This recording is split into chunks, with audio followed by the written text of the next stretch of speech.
Hi, this is Rabbi Sandra, and yes, you heard that right, Rabbi Sandra. About 10 days ago, I was ordained as a rabbi by the Reconstructionist Rabbinical College.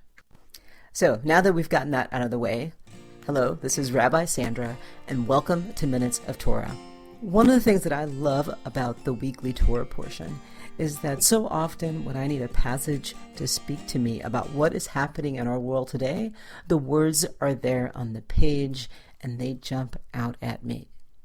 This week we're in the Torah portion Chukat, and Moses sends messengers to the king of Edom and told the messengers to tell the king this: "You know all the hardships that have befallen us, that our ancestors went down to Egypt. We lived in Egypt a long time, and that the Egyptians dealt harshly with us and our ancestors, and we were slaves and we fled. Now we are in Kadesh, the town on the border of your territory. Allow us to cross your country." But Edom the king said, "No, you shall not pass through us, and if you try, we will go out against you with sword." The messengers then say, "We will pay for what we use. We only want to pass through your land on foot." The king again says no and brings out his heavily armed military against the Israelites.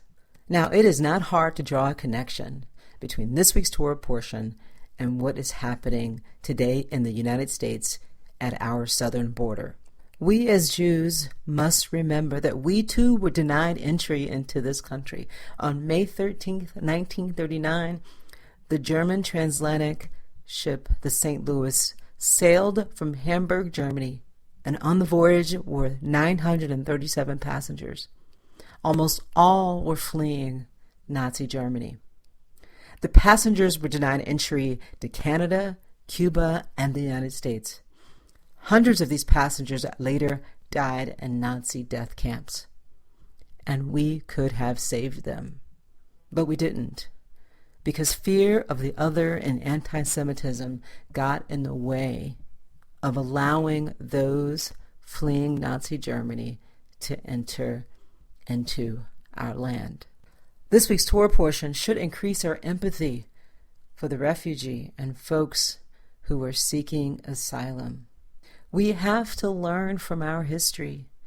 And I've heard many say that we are a country of laws, but this is not about law. This is about doing what is moral, right, and just. All right. Thank you so much for listening. If you like what you hear, please subscribe and leave a comment or two. And I have an exciting announcement. This podcast is now available on Spotify. So if you have a Spotify account, please follow me. All right. Shabbat Shalom. Enjoy the summer and peace out.